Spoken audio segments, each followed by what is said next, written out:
Aha! Hey, this is nice. We're in full screen today. We're not in our little boxes anymore. Very cool. How you doing, Maury? I'm doing very well, thanks. How are you? I'm doing all right. So for anyone that's confused, we tried to do this on Monday and it failed miserably because I forgot to press one button. So I pressed that button today. We should be live on Aaron Short Music, Maury's Music, Aaron Short's Facebook page, if you're, I think you can see it if you're a friend of mine, and Maury's Music's business page, right? But we should be live in 4 places. So I don't know what's going to happen. So this is going to be gear chat. We're going to chat with Maury for a little bit, see how he's doing. If you've got any questions for Maury, let us know in the chat right now. And then he's going to head off because he's got a virtual gig at 6 o'clock. And I'm going to go through until 6 o'clock to take any questions about this week's gear news. There's actually been quite a bit of news this week. But first of all, let's talk about the weather yesterday, because some of my friends have already texted me, and I really appreciate the concern. Ask me how I am, and I'll tell you what happened here in New York City. But first of all, Maury, were you affected by the torrential rain at all? Well, we were, but seeing some good friends of mine from New Jersey and New York, we weren't hit nearly as hard. We had a lot of rain, constant rain. The sump pump here at Maury's Music earned its keep. It really worked entirely the whole time. Kept us extremely dry. There wasn't any issue inside the building, but our pool kept flirting with getting overflowed when we had the water coming in versus the pool cover pump pumping it out. We ended up just having a lot of rain that never really caused any honest issue, but some good friends of mine not too many miles away got some really nasty weather, and we consider ourselves lucky. I hope they're doing okay, but here we're okay. Thanks for asking. Is this the worst weather you can remember in recent years? Completely. I can't remember a storm like that. I'm almost as old as you, and I don't remember anything that it's the worst storm I've ever noticed, for sure. Rain, maybe not snow, but rain. Well, I remember, because I've been here, Wow, it's September now, isn't it? I've been here 11 years. Crazy. I've been here 11 years. And I remember what was the huge thing a couple of years after I moved here. Everywhere got flooded. It completely destroyed the... You have to forgive me. I didn't really sleep last night. I'll explain why in a minute.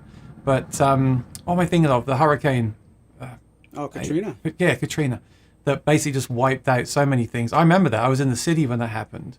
I just remember walking around. I remember one of my gigs that I played on a Tuesday night. It's called Manchester Pub. I was like, do you still want me to come in? Like, we just had it's awful. And they're like, yeah, come in. I remember they had they had no power. So they had candlelight and they were serving beers. And I just felt it was a nice atmosphere because people just wanted to get out and be around people. And that seems a weird thing to say these days, doesn't it? Because we're not used to that at all. Well, I'm not. So I still remember that. But last night was weird because there wasn't really a warning. Like, we had severe weather warnings a few weeks ago. And then last night, so basically we're in an apartment. We're on the kind of first floor, but there's a roof outside. And I got really nervous because that rain started coming down really hard. And we don't have ACs in the window. We have them in the wall, which is good. I like having the AC in the wall. But what that means is, and I'm explaining this because if you're in the UK, you probably don't know what I'm talking about, because this was all new to me. ACs were new to me. I remember I went to the Cheesecake Factory when I moved here and said to someone, do you have AC? And they laughed at me, right? Because I was from England. But in this apartment, they put them in the wall. Now, what that means is essentially you have a hole cut in your wall, and the AC just sits in there. And we have some padding, but if that water came up too high, I was really worried it would get these amps and my pedals and everything. So I was up until 2 because I was just up. I was cleaning up the living room to move stuff in there if I needed to. And I was just watching this rain pile up. And it got to like an inch or 2. And I just thought, man, if that gets to like 5 inches, that's going to come in the apartment. And it could completely trash, because all the stuff is sitting here on the floor.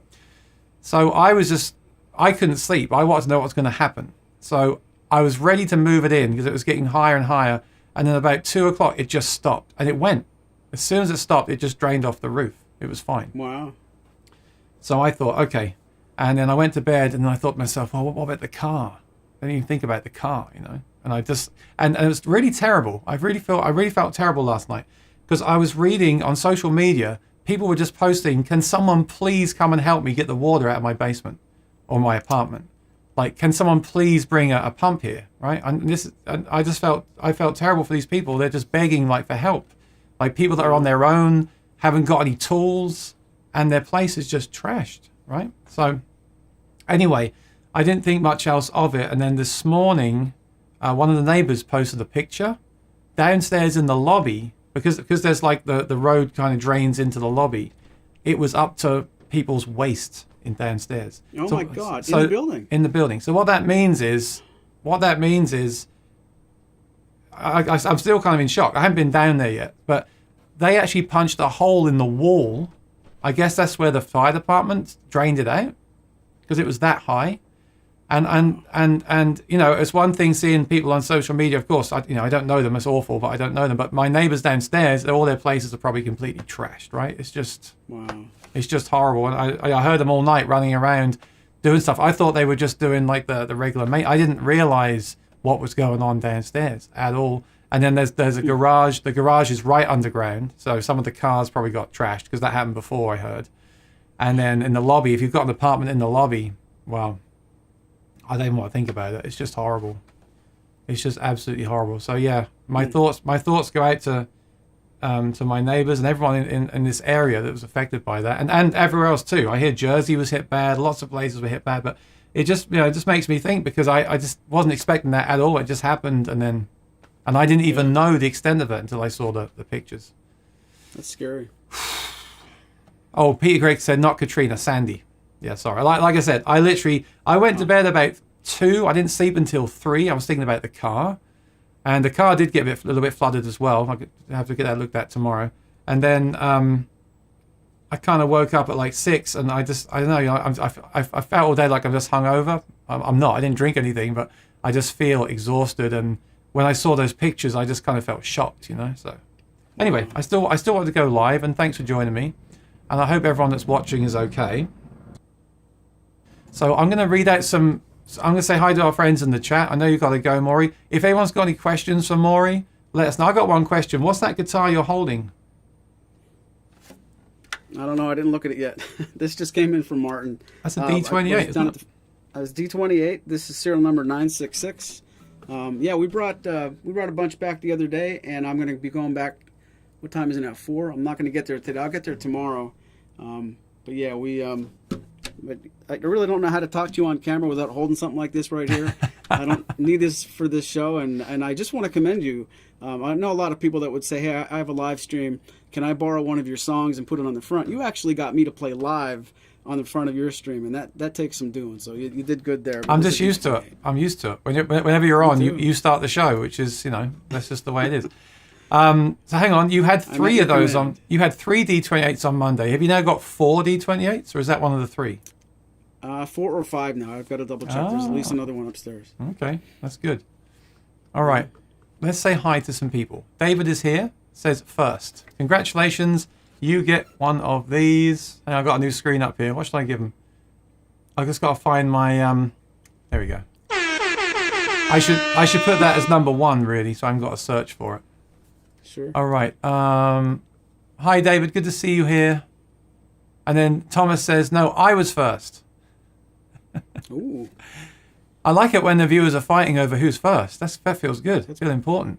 Now, look, this is working. Mark Henry is watching from Facebook. There will be many mistakes I say today. I apologize. Mark Henry is on Facebook. So that's great. That's working. Hey, Mark. And then Dr. McFarland clearly can't count because he's actually 4th there, right? Or can I not count? Yeah, you're 4th, Dr. McFarland, but no, I'm not counting, don't worry. I'm glad you're here. David says, will let Aaron Short decide? I think David was first. Yeah, you get the air horn for being first. He's laughing about it. That's okay. I've got an article sent from Kyle. Kyle's also on Facebook. This is good. I'm glad we're on Facebook as well. Watch out. Yeah, but watch out for him. He's a good friend of mine. That could be a trap. The only thing is, if you are watching on Facebook, I don't think you see the YouTube comments. But if you're watching on YouTube, you do see the other comments, I believe. It's like I'm looking over here. I will guarantee, without even talking to anybody else in this chat, Kyle is the funniest MFer in this chat. And even if that link he gave you isn't appropriate, it's probably going to be good. So. Oh, actually, on your channel, I don't see the other chat. Let me go to my channel. Oh. The best place to watch my streams is obviously is still my YouTube channel because everything's there. But I just want to see if we can reach some other people with these other platforms. Yeah, if you're watching me on my channel, you see the Facebook chat as well, which is cool. I don't know if you see the chat from your channel. No, you don't. So I thought it was actually going to curate everything together on everything, but it doesn't do that. I would have to show the chat on the screen, like put my window, actually share it on the screen so everyone can read everything. So Sure. If you want to chat along, when I'm broadcasting, my channel is still the best place to do it because you see all of the chat. But this could be cool, Maury. I thought we could do something like a concert or something, and if there's like 4 of us, it could go to all our things at the same time, and then we might catch some other people that wouldn't normally know we're on. Let's do that sometime. Yeah. I thought we could do like we could get Skip and do Martin versus Martin versus Martin versus Martin. Hi, David. Good to see you. Hi, Poo Ninja. Yep, thumbs up are appreciated. Thomas is in Brisbane. Dr. McFarlane says it's not Monday. Did you not know? I go live on Thursdays now, Dr. You're not paying attention, Dr. McFarlane. It's Monday at 4 with Martin Focused. Thursday at 4, it's News of the Week and General Gear Chat. And then Sunday at 4 p.m. EST is the concert. One button is very important. Oh, Paul's here. Paul is from Mission Engineering, creator of Fine Pedals. Definitely live on Facebook. I'm on. Great. Like I said, if you're listening along while you're doing other stuff on Facebook, that's great. But you're just not going to see the chat, which is could be a problem. Martin of the Month Club, like GameFly. Only they're still okay. Don't mention that. Don't mention that. My Martin guitar subscription plan idea. Peter Gregg says, am I in danger? No, Peter, I'm not in danger, but thank you for asking. I was worried that I would be, and I think a lot of my neighbors are, but I'm fine. Thank you. Hey, Peter. David says, I won fair and square. Yes, you did. I already told you, David. Don't worry. You are the winner. I mean, we're all winners here, but you were first on the chat. Blink if you need assistance. What, from Maury? Maybe. Oh, it did work. Oh, I can see this. Hi from Maury's page. Okay, I can see everything. I can see all the comments from every platform. But whatever platform you're watching on, unless it's my channel, you can't see everything. So Gotcha. We could do that, Maury. I could put I could actually put the chat on the screen as a graphic, like an overlay, and then everyone could follow along wherever they are. That's how you would get around that. So there's a way around that. So am I supposed to blink if I'm under duress? Is that what you guys are saying? You're always blinking like that. Lee says, hi guys, how you doing both? I think we're doing well. Clayton's here, really pumping out live streams. I am. I had a special guest on Tuesday as well. I think I have a special guest next Wednesday, Clayton, and I think they, is all I'll say for now, might be a guitar builder. So you might want to tune in if you can. That Clayton Ayers, that sounds familiar. Was I supposed to promote some kind of show tonight at 6 p.m.? I've already done it. Martin versus Martin, 6 p.m. on Maury's Music's Facebook page. That's right. But you can do it Me again. and that guy. I want to get Clayton back sometime, actually. Get an update on the factory. I must get him on again soon. Jack says hi. Hi, Jack. Paul's talking about the climate change. Yeah, like I said, though, even since I've been here, we had that other terrible thing before as well. So, I don't know. But it was just awful. Rosanna. Hi, Aaron and Maury. Hope you're both doing okay. Good to see you, Rosanna. Sandy. Yeah, sorry. I couldn't think. Thanks, Dan. That's my bad, too. Yeah, that was there. Maury said that, but I couldn't think either. I've just got lack of sleep. Hello, Aaron and Maury from Steve Smith. Ricardo says, hey guys, got me at a bad time again. I had some guitar drama this week, but all ended well. Ended up with a Santa Cruz H13. That's a good drama. Yeah, I was going to say, what kind of drama is that, Ricardo? Couldn't get 2 of them. I don't think I've played a Santa Cruz, and definitely not an H13, but I hear they're excellent. They're like boutique, right? So I must check those out. I'm sure Marshall has a nice one. Sure, I've seen them, but I haven't ever actually. I don't think I've played one, not to any great extent. Yes, Peter, thank you. Yes, thank you. How to check if it's Monday? Hi, Aaron and Maury. Everyone's confused. I've been doing this stream. Oh no, because Maury's here. That's why. I've been doing this for. I was going to say I've been doing this for weeks now, but Maury's not usually here. Yeah, we wanted to test out. Jealous of me kick me out here at any time you want now, because I got stuff going on anyway. Yeah, Maury's got to go. So I tell you what, quick thanks for testing that. Quick plug for Maury. I'm going till 6, and then Maury's going live on Maury's Music Facebook page. They're playing cover songs and taking requests. And then Maury, we will see you not on Monday, but Spoon Phillips will be here. I won't see you again until the week after. So I'm glad we got this extra time together. Sure. Have a great holiday weekend, and my best to everybody in New York. And you and Spooner are just going to kill it. I could feel it. So. Yeah. I'm looking forward to that. All right. Thanks, buddy. I'll talk to you soon. All right. Thank you. Thanks, everyone. Right. Have a great gig. Be well. Thank you. Later. Okay. All right. I'm just going to go through the chat, and then we'll do the news of the week. And then I'll take any questions anyone's got. There's a few topics I want to talk about today. Ricardo says, order the CEO 7 originally, but it had issues that weren't mentioned beforehand. Ooh. Now, give me more information on that, Ricardo. Where did you order it from, and what were the issues? Jack says, 77 and dry, golfing weather. Yeah, it's kind of eerie here, because outside it's really sunny and nice and pleasant today. It's kind of weird that they can, the weather just changes that quickly, right? Paul says it's scary. Yes, it is. How tall is your building? Well, it's about 6 flights. It takes up the whole block, and it's 6 flights. The problem is, Peter, that there's like the road that dips down. There's steps that go down into the lobby. So the water literally just ran into the lobby. And then there's also a parking garage, which is underground. So it just runs down the ramp. It's right under me here, actually. It just runs straight in there. So I hope no one's cars got destroyed as well. I believe that happened the last time it rained like that too. David says, how do you get the guitar sound into the stream? Is it a microphone, or are you jacked into a mixer? So for me, I usually go direct, David, because I like to have pedals for loops and things like that. Maury has 2 mics. And if you look on my channel, there is a video we made about how we live stream. And he has a shotgun mic up here and a small condenser down here, and he blends the 2 together. And that's a great sound. I've always said that I didn't really know the sound of a mic'd acoustic until we started doing the live streams. Now I'm really used to that sound, of course. Alex, they were talking about the weather now. Alex said, flooding looked crazy. Never seen anything like it before in New York. Last time can remember it was post-Katrina. Hopefully everyone is okay. Yeah, like I said, sadly, I know some of my neighbors are not okay. Some were hit really hard, and some worse than that. So I feel bad for them. And it was so sad last night to see people ask for help on Facebook, because I can't. They need the pumps and everything, and everyone that owns the pumps was already pumping water out. Yeah, it's horrible. Thank you, Rosanna. Yep, horrible. Surprised you saw electric. Yeah, I am too. They turned off the hot water and left the power on. We lost internet, of course. That came back. They fixed that. I don't know why they left the power on. I thought they would have turned everything off, but I'm sure. I'm sure they know what they're doing. Terrible what happened. Glad to see you're okay. Philly also. Yep. Not just New York City. And Sandy. Yep. Yeah, I remember that vividly. Patsy's watching from Suffolk, UK. Mark says, thanks for shipping out my guitar, Maury. Congrats, Mark. What did you get, Mark?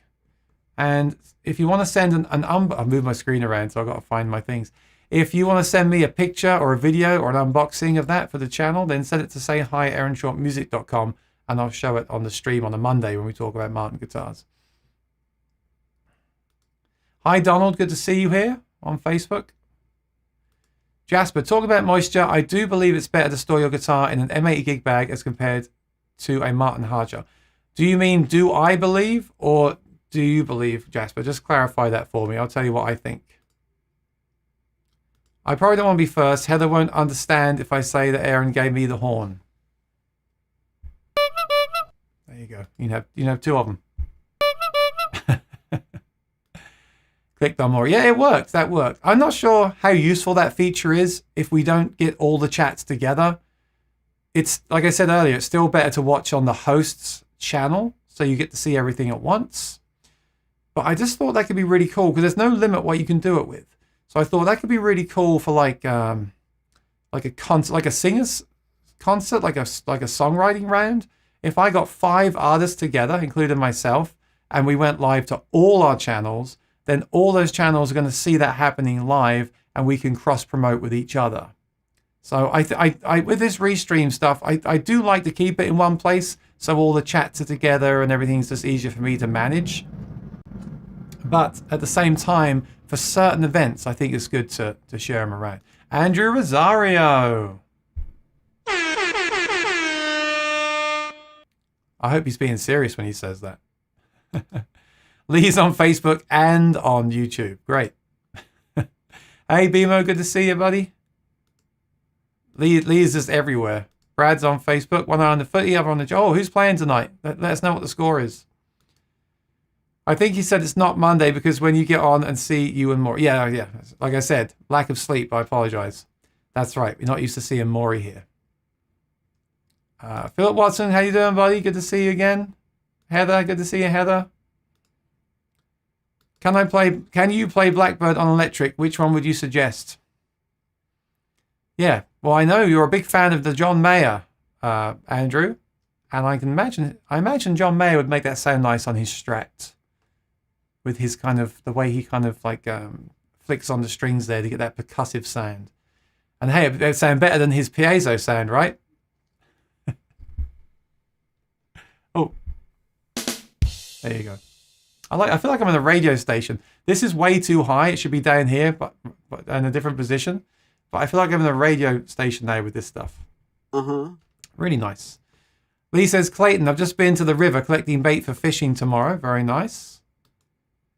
Alex wants some of Ricardo's drama. Yeah, the drama of getting a Santa Cruz guitar this week is some good drama to have.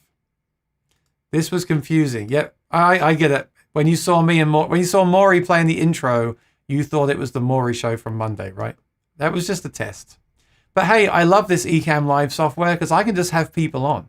I can just invite anyone on, bring them in the stream, ask them a question. Obviously, there's things you need like headphones. If you wear headphones and you have to use Google Chrome, but someone can just jump on, and if there's a topic they want to discuss with me, we can discuss it on live. I like that too. Charles is working. That's fine, Charles. We got to work, right? See you later. Yeah, Maury will take over at 6 p.m. on his Facebook page.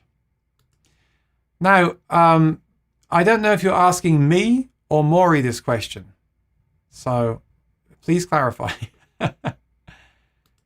Donald says, I ordered a Martin 0018 from Maury's. Great service. When did you order that, Donald? Was that recently? Because he showed one off on Monday. Is that the one that you ordered? And once again, the address is on the screen. It's really great if you send me some stuff that I can show on the stream, right? If you can send me some pictures, or if you just send a video, maybe unboxing it. If you've got the Soundhole sniffer mug like this, you could send me a video of you drinking from it like that. Cheers, everybody. So yeah, please send me some stuff if you can that I can use on the channel. Okay, so Jasper believes that. Okay, we'll start with that, Jasper. I'll just get some news out the way. Red purchased the D18. Well, we're all buying Martins this week. Congratulations. I actually sold one this week. I just bought N434D28 from Maury.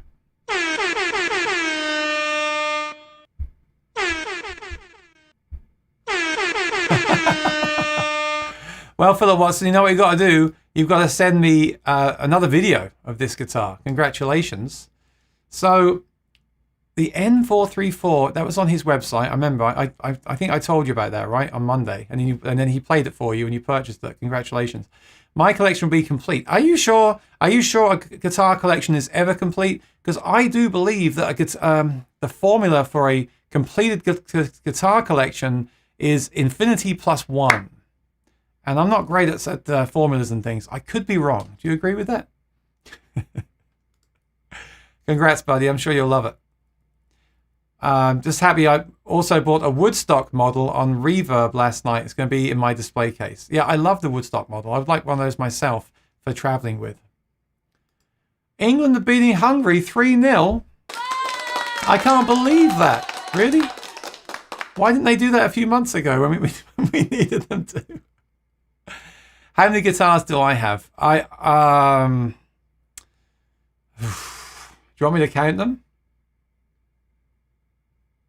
I've got about 20 on the rack, but 3 of those are not mine. and I just sold one. So yeah, around 15. But I'm actually thinking about selling some more because some of the guitars, I've got like the cheaper Yamaha that I bought to review on the channel and do some testing with. I think I'm going to sell that. I've also got a Yamaha electric that I got to review as well. I got those on sale. I think I'm going to sell that. And there's a couple of other things. I mean, obviously with the channel, there's other guitars I want to get in to review, but I've actually got some other stuff to review before guitars. So I really got to catch up with some videos. But yeah, the gear for me is ever changing because I have that thought of I want to have the stuff to review and make content on. But then lately, now the gigs are starting to come back very slowly. I'm now in that mindset of what do I want for the gig? What guitar am I actually going to take for the gig? And that's a very different question, I find. I'm finding now my headspace is streaming, reviewing, or demoing, or whatever you want to call it on YouTube, and then the actual gig. And, you know, I really started my channel to talk about using the gear at gigs. So I feel like that's really important. And I think I might even make that into its own video. I was thinking that the other day. So I'm going to be playing in bars again, I presume, very soon. What pedal will I take? What guitar will I take? What bag even will I take? Because if these things matter if you're taking the subway, taking public transport. I can't take the full rig to those things. So that's just an idea. Let me know if you think that'd be interesting. Lee's got the right answer. You can never have enough guitars until you can't open the door anymore, I guess. The one he played on Monday. That's great. I'm really happy for you, Phil. That's a great guitar. It sounded great on the stream. If you know how many guitars you have, then you don't have enough. I'll bet money you'll eventually sell your 0018 because deep down you're a Rosewood person. So I was supposed to make that review today of the pickup. I really bought that guitar used to have the pickup installed, make the review, and then sell it on. That's why I bought it, right? I can't keep everything. I also want to review the guitar as a guitar as well. I do like smaller body guitars, and I like the mahogany thing. It has a drier sound. I think it'd be great for recording. And those mahogany guitars are so light, which some people must really like. But yeah, I do keep coming back to the Rosewood. You know, with Rosewood, sometimes there's some kind of harsh overtones that kind of bug me a bit. But it also has this really just more luscious and powerful and rich tone, where for me the mahogany is kind of drier and plainer. So I don't think, like I said, I can't keep everything anyway, right? I really got that guitar to review the pickup. What I'll have to do is find someone that wants that pickup. It's the Dazzo pickup. So I'm gonna have to find someone that wants to buy a 0018 with a Dazzo and sell that on, and I can put that back into something else. Oh, I see. So Red, yeah, so I actually owned a D18 from Sweetwater a couple of years ago, and I unboxed it. That video did really well, and Red said he watched my review of it. So it was kind of a review. It was like an unboxing. What's it like out of the box? Things like that, and that made it in mind. You know, don't get me wrong. They're great guitars. If I had the space, I would definitely own a Rosewood and a Mahogany Dread and a Rosewood Mahogany OM. I feel like that's a good thing to have, especially if you record things like that. But at the same time, you know, we all need what we need for what we do, right? So what I do is I perform. So I really need guitars with pickups, really good pickup systems. That's why I play the Cole Clarks and the Maitons and those guitars. I need guitars with pickup systems that I can plug in and use at live gigs. And also, now I'm streaming since last year, I need guitars that I can stream, maybe sometimes mic up and stream and record cover songs and things like that. So it's not really a case of, like Monday, I was just kidding around with Kooky on the stream saying that, well, Rosewood is much better than Mahogany. I don't really feel like that. I think they're quite different. I think they've both got purposes. I think, yeah, if you said to me you can only have one, an OM28 or a Mahogany version, I would definitely say, or let's say that's a bad example, a D18 or an HD28 or D28. I would definitely choose the Rosewood. And the interesting thing is, I always ask this question: is it because I'm more used to that? Is that because my first guitar was a Rosewood Taylor with a Sitka top? Is the reason I used to think I preferred the 1 3/4 inch nut width because my guitar had that, and then the narrow nut felt different? Or is it that I really prefer those things? I don't know. Hector, good to see you, buddy. that's a little joke we have. I used to play at a venue where Hector worked, and every time he saw me, he said, play Despacito. And to be fair, I did play the intro to it every time. I just didn't sing it. All right, let me tell you about the news this week. There's been some really interesting news. First of all, that's the low-flying airplane. First of all, the Fractal have released the FM9. I don't think I mentioned this last week. 4-0 to England. 4-0 to England, Brad Bradstock. That's amazing. Okay, here's the thing with Fractal. Great quality pedals, great sound effects, everything's great. I had the FM3 and I sold it. The way they had their products is they released the Fractal rack unit and you had to buy an optional foot pedal, which had either 6 buttons or 12 buttons, I believe. And that's cool. That's really powerful. It's got loads of inputs, a mic input. It's a great unit. And they also released the FM3 shortly after. And the FM3 I thought was cool because it was small, but it only had 3 foot switches. And these 3 foot switches are interesting because you can do things like a long press and stuff like that. So it's more useful than some of the other products. Like the HX Stomp is just a press. They have like a long press and different options on the FM3, but still only 3 buttons. I never thought 3 buttons was enough. And some of the sounds were good, but the interface was not very enjoyable for me either. It's great with the software editor, but not great on the device. So I decided to sell it. Again, I just don't want stuff here that I'm not using because I need to get some new mics and things. I'm still got these road trips planned. I want to go to Fishman and make some on location videos. So I sold that on while I still could. And then they announced the FM9. And I thought, well, this is interesting because now you've got the 9 switches for a bit of slightly larger size. And they're very clever. Unlike some other pedals that they just added switches to, like the HX Stomp XL, they just added switches, which is fine, but I wanted more power and I wanted mic input. With the FM9, they've added more switches and more power. That's really exciting. The only thing that I think is a shame is they didn't take this opportunity, and this is my opinion, they didn't take this opportunity to stick a Wi-Fi chip in there and release an iPad app. Because I believe if the FM9 had that extra power, extra foot switches, and an iPad app that worked wirelessly, that thing would just slay all the digital stuff. It would be absolutely incredible. And they did not do it. And I think that's a real shame. Let me know what you think in the chat. I think it's a shame. Hey, Rosin, good to see you in Connecticut. Yeah, so please, if you got a lot of people bought guitars this week. If you got pictures or videos of your guitars, please send them to me for the stream, and I will show it on a Monday. Okay. All right. So that's the first bit of news. And the other thing I've heard on the grapevine is that if you get on the waiting list for this pedal, it could be up to 6 months. And my only thought on that is, in 6 months there could be a Helix 2 or a Kemper 2. And I know that latest and greatest is not always a good move financially because maybe it's not finished yet. But 6 months is a while to wait for that pedal. Like I said, I think it's a great step forward, but I think personally I would love to have seen an iPad app for that. I think that's a shame. Of course, we also had the sad news this week of Charlie Watts. It's really, really sad. Another great musician gone. So I've been listening to the Rolling Stones this week, and it's I guess it's also sad that we do that when people pass away, right? We listen to their back catalog and stuff. But what a great drummer! What a great band, right? A band that actually stayed together right until the end. Absolutely incredible stuff. That was some sad news. And there was one more thing I wanted to talk about. Oh yeah, so it's been made news that Chuck Surak is taking a bit of a back seat at Sweetwater. So I had him on the channel last year during the lockdown, and it was such a great interview. Check it out later if you want to. What a great guy. Built this company up, built other companies up, invested in the town, just changed everything there. And he said last year he was even packing boxes during the busy times. I mean, really iconic and respectable guy.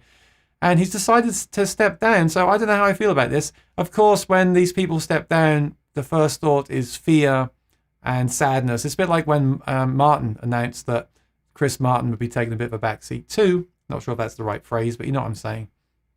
Of course, our first thought is, well, my first thought, I won't speak for you. My first thought is, I don't like change. what's going to happen, and I see it as a bit of a negative. But you have to just wait and see. I mean, with Chuck, you know, we all need to do new things. He's got other businesses. He's got a car business and other businesses. I think he wants to work more on and helping the town and his other businesses. He's still going to have a 49% share at Sweetwater and be on the board. So hopefully nothing will change. Hopefully things will get better, right? I'm trying to be optimistic. That's such an incredible, well-oiled machine that I can't really see anything happening. I think people are worried because this is what happened at Guitar Center. But I don't know if Guitar Center was ever what Sweetwater is. Again, let me know what you think in the chat about that. But he's just incredible, as is Chris Martin. And we all need new things, right? We all need new stuff. So I'm still undecided, and I'll just wait and see what happens. Bill says, hi, Aaron. Speaking of pedals, still waiting on your show on pedalboard setup for acoustic guitars, basic pedals. Yeah, I'm sorry, Bill. The truth is, I'm just way behind on videos. Like I said, I was meant to make 2 today and yesterday, but I couldn't because of the situation here. I've still got a few videos to catch up on. So, I mean, I tell you what, though, the reason I'm going live is to address this stuff as well as the recorded videos, because it's very easy for me just to get to chat. I know I can't demo the stuff like this, but it's nice that we can just chat about it as well. So you're saying a show on pedalboard for acoustic guitars, basic pedals. So let's talk about that right now, Bill. What do you need as an acoustic player? Now, I sing and play, so I want vocal effects and guitar effects. You haven't said that you sing, so if you're just playing acoustic, what are the pedals that you need? And feel free to add in the chat if I miss anything. For me, these are my essential pedals for playing a gig. Number 1 is a tuning pedal, a guitar tuner. Some people will disagree with me on this. Let me know in the chat if you disagree. For me, the tuner is the most important thing. And I know that some people can tune by ear. Some people's guitars stay in tune absolutely fine. For me, I want to be able to press a button on the floor. It kills the sound, and I can tune with a very accurate tuner. And that is why I recommend the Peterson Strobo Stomp HD. It's well built. It's got updatable firmware. It's got a huge screen, and it's really, really, really accurate. I love that thing. So if I was building a board right now, the first thing I'd put on there would be a Peterson strobe tuner, the new one that looks really cool. I've reviewed it on the channel. That's the first thing. And you put that first. And the reason is you want your guitar to hit that first because it's detecting the tuning, and therefore you don't want stuff in front of it that might color the sound and change the way it detects the tuning. So a strobe tuner is my very first choice.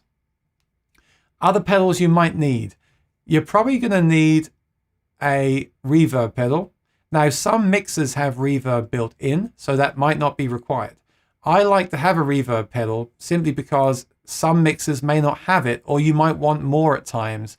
So if you just get a really cool little reverb pedal, I like the Hall of Fame Mini, but there's a bunch of really good ones now. I really like the look. If you want to go high end, I really like the look of the new Apollo effects pedals, because I love Apollo stuff. Is just excellent. It's so good.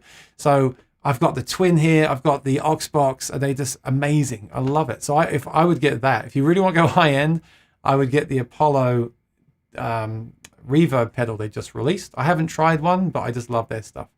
So that's the reverb. Now, delay is optional.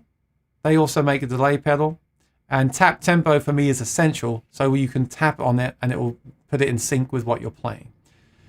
Aside from that, now we're just getting into personal choice, really. I mean, some people like chorus. I reviewed the LR Baggs chorus pedal, which I really liked, but I'm not a big fan of chorus. I may or may not have that.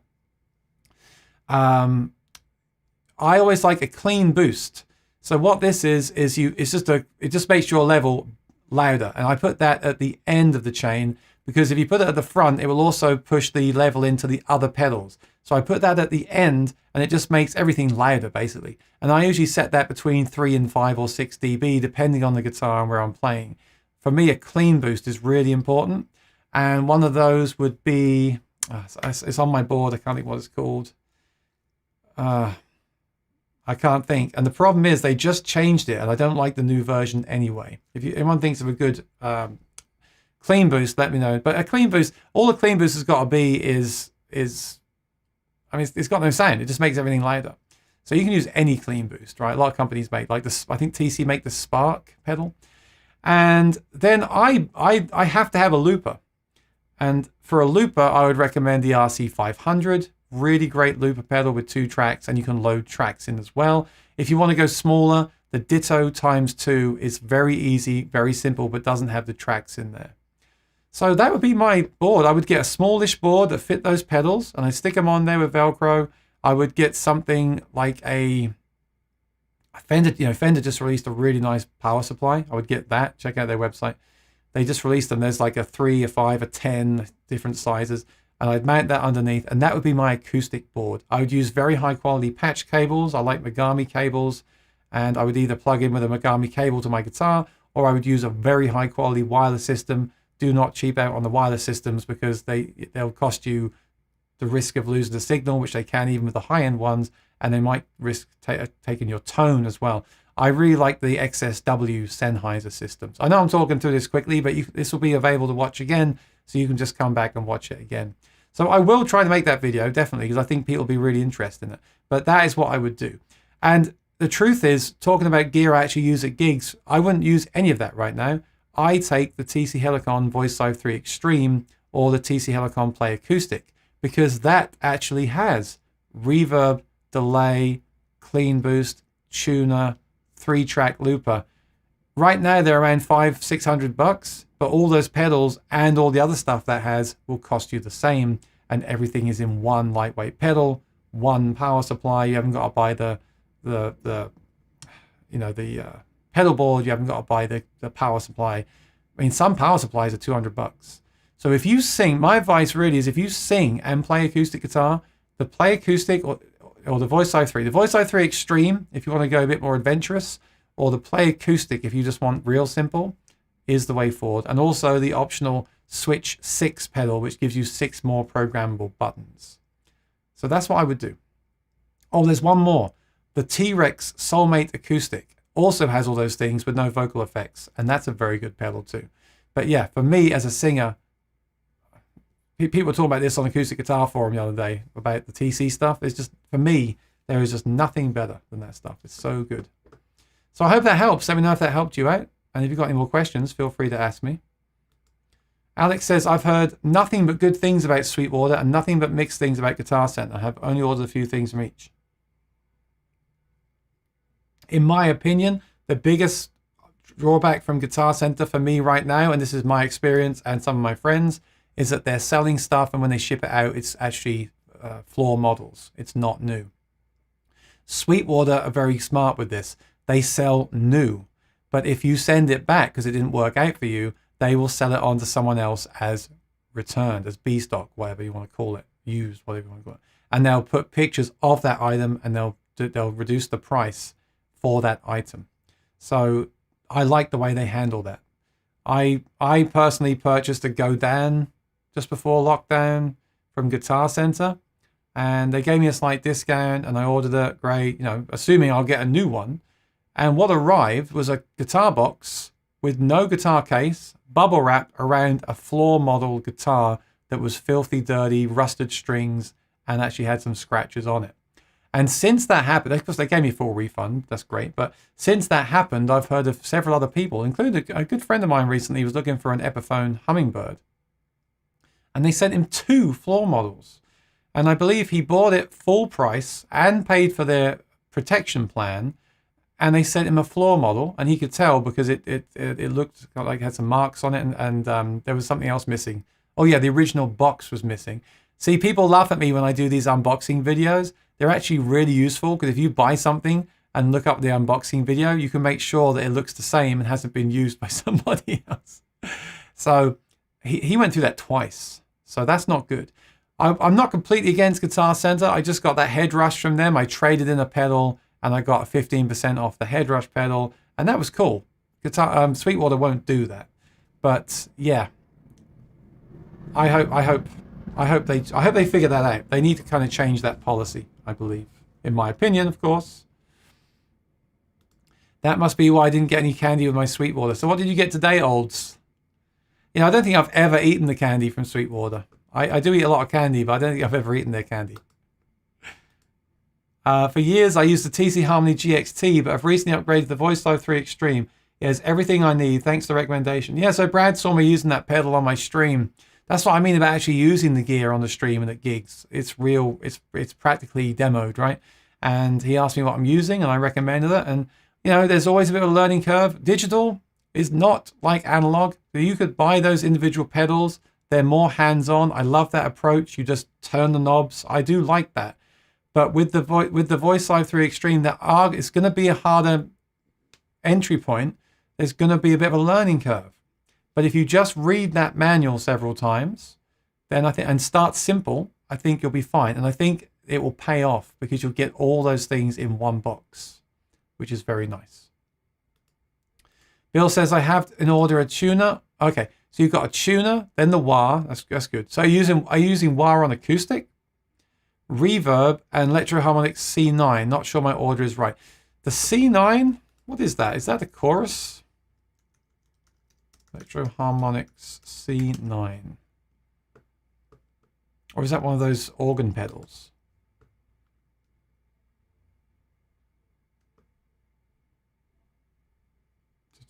What is it? Oh, organ. Yeah, that's the organ. So the C9 works by tracking your guitar. So I would put that near the front if that was me. I would probably do tuner. Would I do C9 next? Yeah. I think I would do tuner C9 wah reverb. And I think everyone should have a looper. Even if you want to just get that mini looper that I reviewed recently from TC, the one button one, because you can store tracks. I love loopers where you can store tracks. You can store tracks on it. You could store some sound effects. You could store something to practice to, and you can also use it as a one button looper. One button loopers are never as good on stage as two because you have to do more tap dancing to use them. But just to have one, a little one on your board, I think is essential. I believe all guitarists should have a simple looper on their board at all times. It has so many uses because you can use it for sound check. You can use it for practicing. You can use it for performance. It's got one of my favorite pedals. Thank you, appreciate it. You're welcome, Bill. Thanks for the question. Griffin Official, what's up, guys? Good to see you here. Greetings from LA. Very cool. I miss going to LA for the NAMM show. Alex says, I'm not shading Guitar Center. Some good deals to be had. Of course, all stores have deals at certain times, right? We've got Labor Day coming up on Monday. So all stores have deals at different times. It's good to watch out for all of them. But of course, like everything else, no store is perfect either. I've heard many stories like yours. Yeah, just recently there's been a lot of those stories. I think that's their new model, and I don't like it myself, and I think they should look into changing that around. But don't forget, they do things like rentals as well, which is useful. Obviously, I don't believe you can rent from Sweetwater, so that's cool. Watched my M36 video this morning. Was that the one with Maury? This is Jasper. I have never had the chance to play on. The only guitars I've had a chance to play that sounded better than my $115 Ibanez over the past half a decade were Yari and D28. The D28 was the only one I felt would be worth the price. It sounded like I could hear the entire snap in every string. I play with my fingers mostly, like the guitars and echo chamber. Yeah, the D20. You know, I'm always torn between D28 and HD28. I've been saying lately I wish there was a guitar in between the two. I love that mid-range fullness of the D28, and I love the sparkle and low end of the HD28. So if you can find one that has that sound, remember all guitars are slightly different, or if you can get like the D28 and play it a lot and let it open up and all that kind of stuff, yeah, great guitars. The organ pedal, yeah, that's right, they're cool. But remember, that's actually tracking the string. So a bit like the tuner is tracking the string in a way to tune, that organ pedal is also tracking the string. So you really want that first. But I would put the tuner first and then that. Oh, so I don't eat the candy either. I got an iRig acoustic stage. So I really want to try this. I was actually looking at this yesterday, the iRig acoustic stage. I was looking at that. I really, really want to try it. Can you see that I didn't sleep last night? My eyes are kind of watery. Yeah, I really want to try that. It looks interesting. It's basically a mic that just goes in the sound hole of the guitar and allows you to blend it in with it if you've got an existing pickup as well. Yeah, so try it and then blend it in with the K&K. do me a favor and try that and send me, when you're in the chat next time, let me know how it was. That would be really interesting. Okay, so Jasper's other question, and we spoke about this on Tuesday, I believe. The whole thing of humidifying your guitar, and this is really important because we're already in September, October, November, December. We're going to start thinking about this even more. Well, I am. Obviously, it depends where you live and the weather. In New York, the problem is in your apartment, you don't get a say over the heat. It's either on or off. And if it's on here, it's on. It's blasting, right? There's no way to reduce it. What you can do if you're in that situation is to put like sheets of foil and towels with foil wrapped around them. You can even buy, of course, professional ways of doing this. You can kind of insulate the heater to reduce it. But humidity is really important. Humidity is really important with instruments because they're made of wood. Now, with electric guitars, it's not as important, but it is still important. I've had a Stratocaster that had fret sprout. So fret sprout is when the neck of the wood shrinks and the metal frets do not, and they still stick out. So you feel them, they get sharp. That's happened to me. So it does happen. In the same way that you may notice, let's say this, if you notice that your kitchen cabinet door doesn't close properly because it's warped, well, if that can happen to a kitchen cabinet door, it can happen to the neck of your electric guitar. So I'm not as careful, if I'm completely honest, with my electric guitars, but I'm still careful. I still keep an eye on them. So what I do is, and I'll go into this in more detail as the months go by, I humidify the entire room to keep that up as high as I can in the right area. And then I'll also put the acoustics in cases. So this is the conversation we had. And again, please let me know your thoughts if you've had any experience in this. The thing is, you want to keep that instrument at the humidity that they built it in, the humidity that the manufacturer recommends you keep it in. And some people will say to you, it doesn't matter. I've got a friend in Nashville whose Gibson is covered in cracks. Now, I mean finished cracks, not actual cracks in the wood. That would be a problem. These cracks are in the finish. It's got like finished speckling. And I think it looks really cool. And he thinks it looks really cool. And he's not bothered by it. That's fine. Maybe you like that. But if you want that guitar to stay the same and not get finished cracks and not warp and not need to be tweaked all the time, you need to keep it in the same humidity. Now, here's my thought. And again, let me know if you disagree. That's absolutely fine. My thought and my experience is that the ideal thing is a hard shell case. That's because a hard shell case is going to trap that humidity and that temperature. I'm using the wrong words, but it's going to keep it more consistent than a soft case. Because a soft case, stuff is going to go through the material, right? With a hard shell case, if it's a good one, there is a caveat here. It has to be a good one. A really cheap and nasty hard shell case with gaps in the seam and really bad material. Well, even bad materials will be better than a soft gig bag, but it has to close correctly, of course.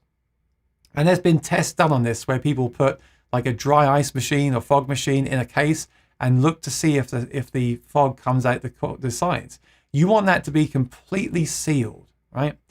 So if you get a hard shell case, a good one, which is completely sealed, it's going to trap in more of that humidity than it is in a gig bag. In a gig bag, it's going to leak through the gig bag, right? Unless it's a special gig bag. So Trick make one, which is like a dense foam and a sleeve, and they state that doesn't leak humidity. And that's kind of in between. So the problem I have with what you would think, well, why doesn't Aaron just use a hard shell case all the time? Obviously the reason for me is, like I said earlier, I'm traveling. So I don't want to carry that hard shell case in my hand, my cables in the other hand, and then my amp on my back. I want the guitar on my back. Therefore, I use a soft gig bag. I use Meridian. I love Meridian. They don't make them anymore. I also love the mono ones too. The mono ones are great. But my advice, if you live somewhere like I do, is to take the mono bag or whatever you're using, and then when you get home, just transfer it into a hard shell case and maybe leave the humidipacks or whatever you're using in there all the time.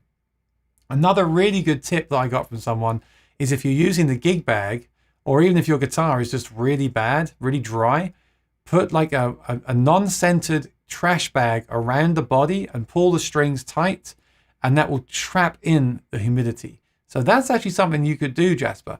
You could put a bag of some kind. The plastic ones obviously don't leak, right? They trap it in. If you put that around it, then you could use the mono bag because you've got that added layer of protection sealing in the humidity. So that will be absolutely fine. I just don't want you to have a situation where it wasn't humidified as well as you need it to be and something happens. And that can happen with a hard shell case. That can happen with anything, of course. That can always be a problem. Of course it can. But I firmly believe that a really good quality hard shell case is a better, safer option than the gig bag. But like I said, it's not that simple.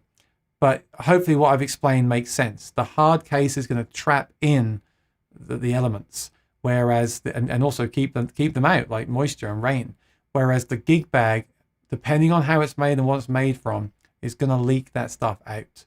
It'll also cost you more money, and you'll see it because if you use humidipacks and they dry out quickly, that means that it's leaking. If you use a hard shell case, you may see those humidipacks last longer. Maybe you just change them once per season. Maybe not at all. Perhaps one will last the whole season. You can do that test yourself. You can do it. You just put the humidipack in a hard shell case and in a gig bag, seal them up, put them away for a while, come back. If one of those humidipacks is more dried out than the other, then that's not good. Again, depending on where you live and what the climate is. So that is my thoughts on that. Let me know let's see if you agree. I'll see if I can send sound sample, newbie to recording songs. Yeah, please do. I'd like to hear that recorded directly to the interface. So plug it in direct, so there's no external sound, and just the sound of the pure pickup going straight into your interface.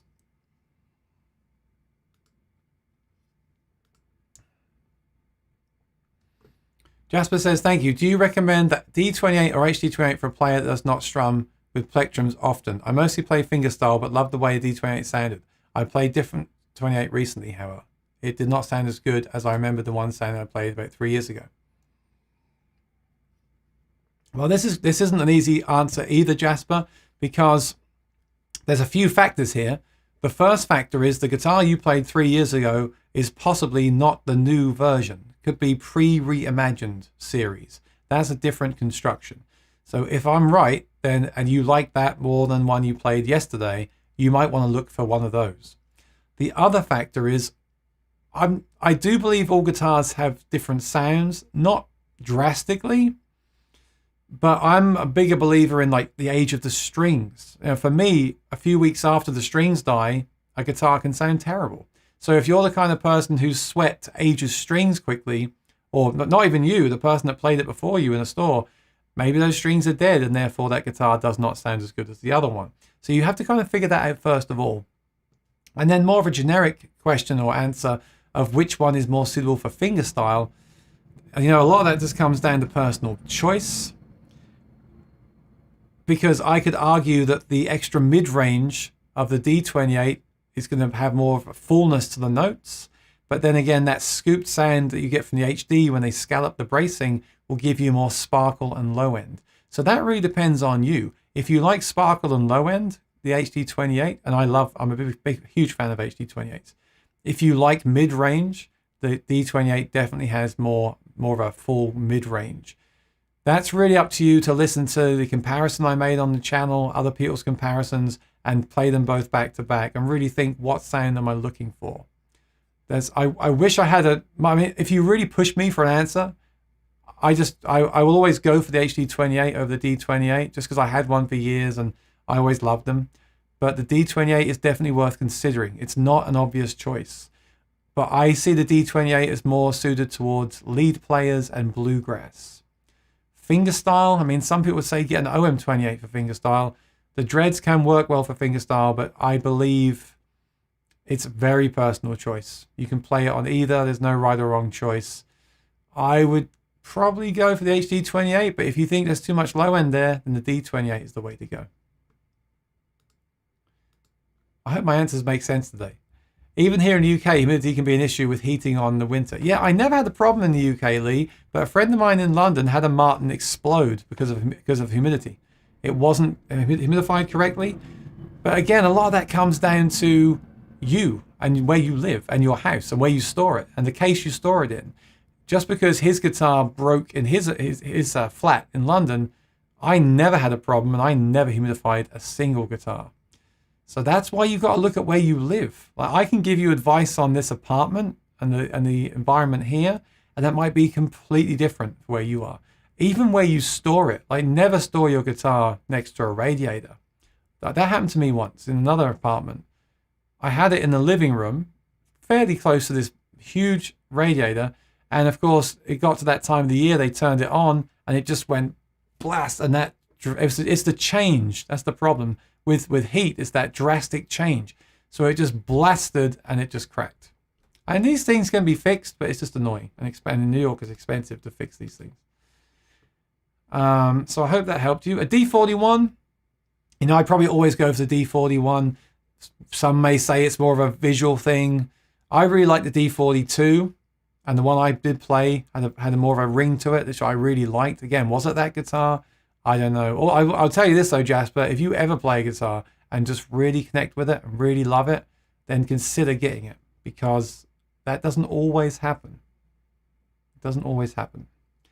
Yeah, for me, if you had the funds, it'd be the D41, honestly. Speaking of finished cracking, I noticed on the Martin site all the new 000 and D28 Custom Shop 1937 guitars.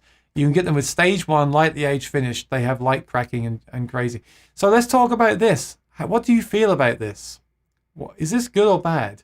When you buy a Fender Strat and they relic it, what's it called, relicking, right? And you can get like Closet Classic, Heavy Relic, Medium Relic.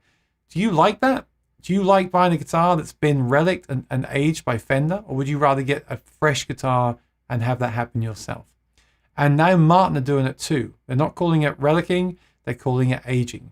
So would you buy a Martin that was 1937 spec and looked brand new from the factory? Or would you buy one that they artificially aged? Now, they do it very well. It looks very authentic. That's why they call it the authentic. But how do you feel about that? And I'll let you talk about that before I give my opinion. They are olds, but I believe that shops like Maury can still get the authentic guitars, which are similar. He just can't make like a specific version of that where other dealers can. They're certainly cool guitars, and I want to check some out at some point. This is why I mentioned the M36, because I'm not sure if that'd be better since I play fingerstyle. I've played a couple of M36s. I just never gelled with them, and I really wanted to. Maybe I wanted to too much, but there's a couple of things that I personally don't like about them. I'm not a big fan of the binding. I don't like the white binding on the neck, and I don't like the big tuners they use. I like vintage style open tuners. And so straight away, I'm on a bit of a negative there. And then sound wise, yeah, it's kind of in between, isn't it? It's not an OM, it's not a Dread, it's got its own sound. But I never really connected with it. I think, and I know I'm boring to say this, the OM28 and the HD28 or the D42 is what I would do. And that's an incredibly safe and boring answer. But like I said, you can't take my word for it, Jasper. You have to listen to the videos we made with Maury. Really listen with headphones in high quality and think, what do I think of this sound? And then go to the OM28 video and compare them. Which one do I prefer? Okay, I like the M36. Then if you can, play one and see how it feels as well. But I just feel like you're asking me for my opinion, and I don't want to be on the fence. So I personally would get an OM28 or a D42. Gershwin fan, what would be your advice for a nylon fusion guitar to play Jerry Reed type songs? Would like a radius neck, reduced nut, even reduced scale if possible, and good electronics. Oh, that's a tough one. You mean like they used to have the Chet Atkins Gibson guitar, right? The SST. I would get one of those. The problem I have with a lot of those guitars is the pickup systems. They're just not very good. Well, that's a terrible thing to say.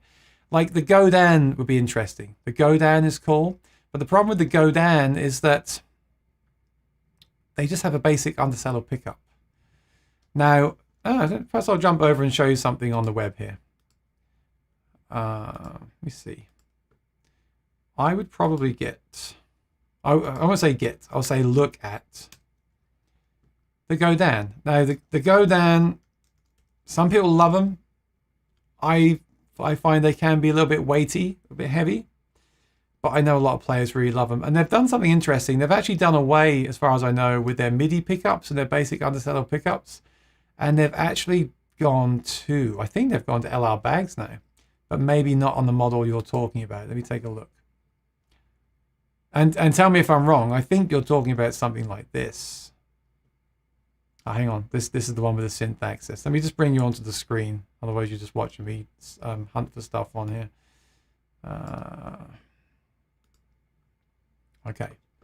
Do you mean something like this? Like this, the narrow nut, the slim body? I believe this is narrow nut. The slim body, the cutaway, kind of a modern guitar, but with nylon strings. This one does have the synth access. You know, I'm absolutely sure that Godin told me that they're not doing synth access anymore. So I don't understand why this one has it. But there we go. They've got a demo model too. If you want synth access, that's a great way to go. But they've started using the bag system, I know. Let's see here. I feel like what they told me was just not true at all about that model. I think it's definitely the steel string one has the new pickup system.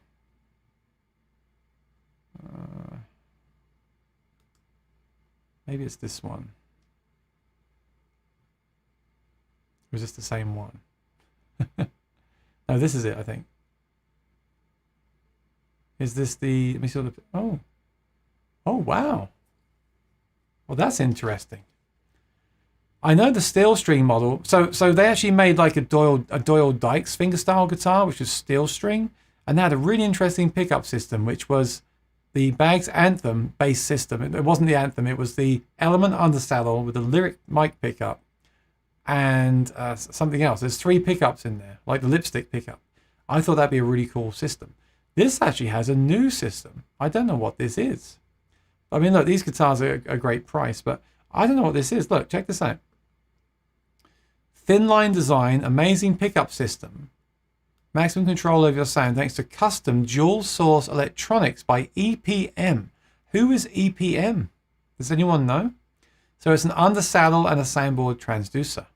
Now that sounds cool because they used to just use those individual elements underneath the strings for the synthesizer. And that's a great thing if you use synthesizer, but otherwise it's not so cool. Now I'm really interested now on who this EPM is. EPM. With a guitar that sounds this good, you need a way to get the sound to your audience. The custom EPM dual source system Godin included is just a ticket to get those sounds out there. The undersaddle and soundboard transducer, which is great by the way. Undersaddle and soundboard transducer is a great way to go. A mic is nice as well, but I'm sure you don't need it for fingerstyle. Making this one a versatile unit with a guitar that is made this well while you trust your tone. I don't know who made. I don't know who that is. I don't know who that is. So thanks for bringing it to my attention. I hope that's the guitar you're talking about. Yeah, it might not be that at all. Yeah, let me know in the chat. And let me do some research here. Was it EPM? Let's see who this is. EPM pickup system.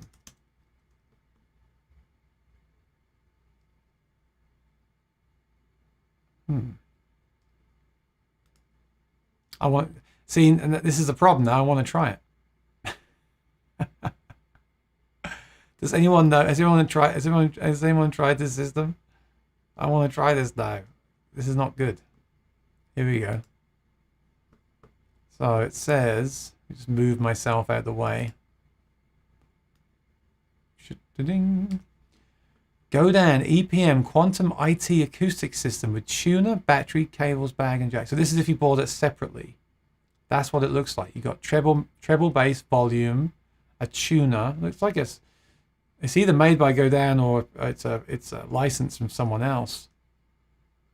Simple in design, outstanding in performance. In combination with the transducer, the EQ control range and frequency content have been specifically contoured to provide a very rich and full sound. Okay.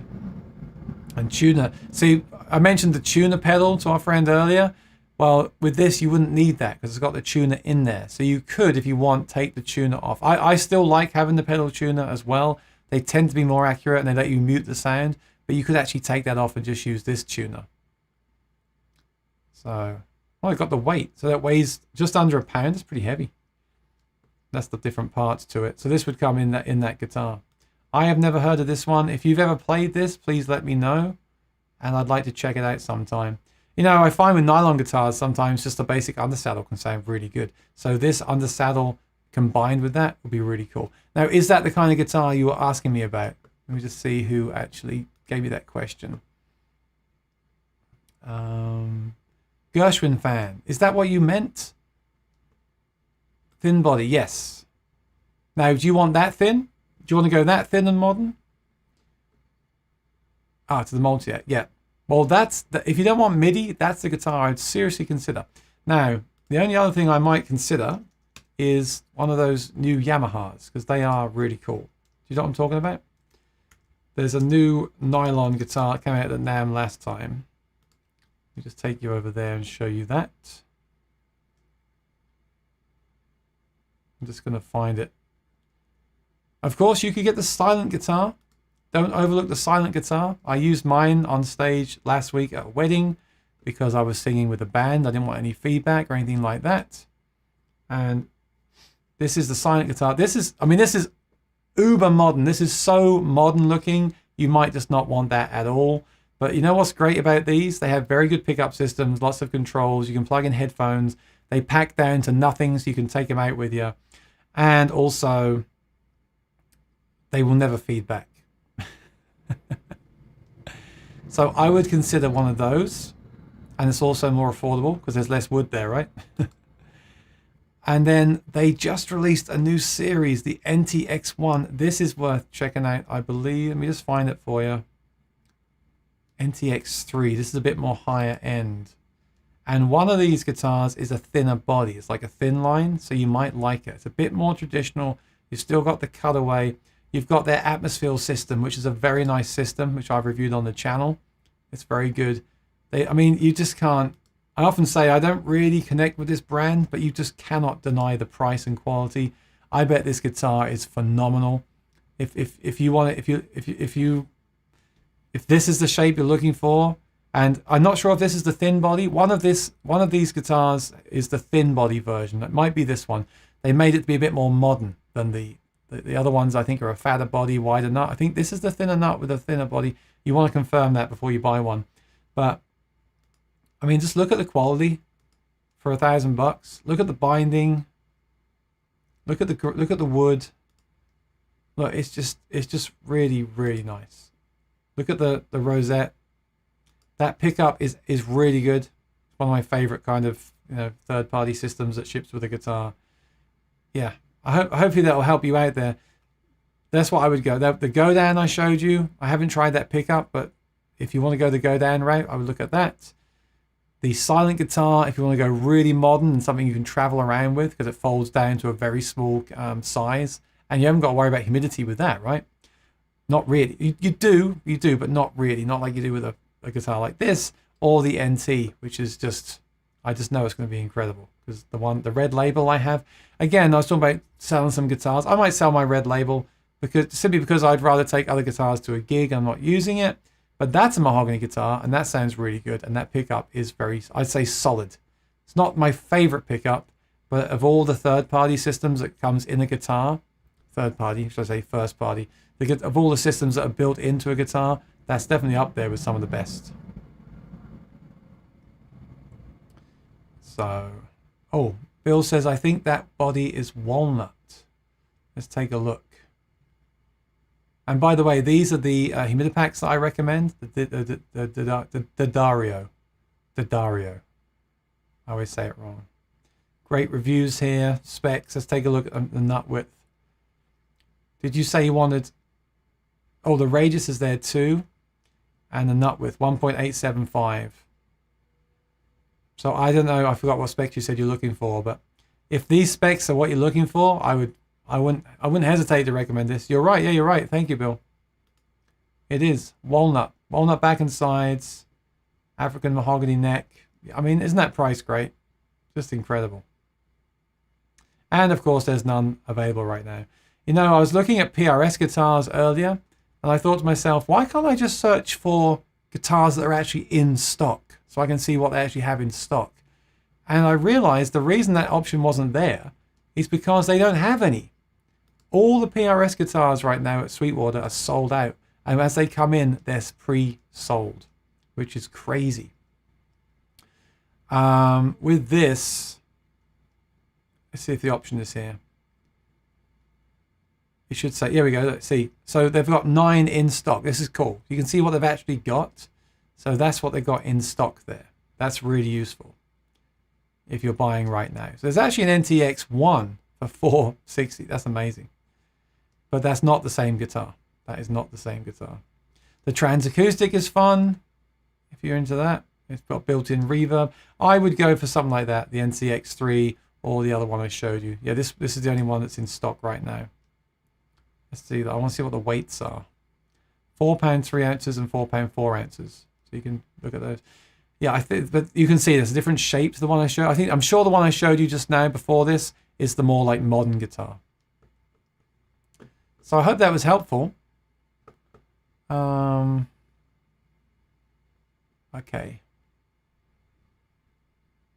I want to see what you're saying over in the chat here. Oh, okay. Stephen. I love my Voice Live 3 for acoustic. However, I find the effects are not as strong for electric. Yeah, the electric amp sounds are not good at all. The effects are absolutely fine for me, but not the best.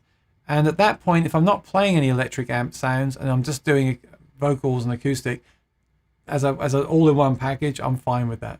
I don't feel the need to go elsewhere for other effects. You can pair it with something like an HX Stomp for your guitar effects. I did try that for a while, but I like the all-in-one convenience, you know.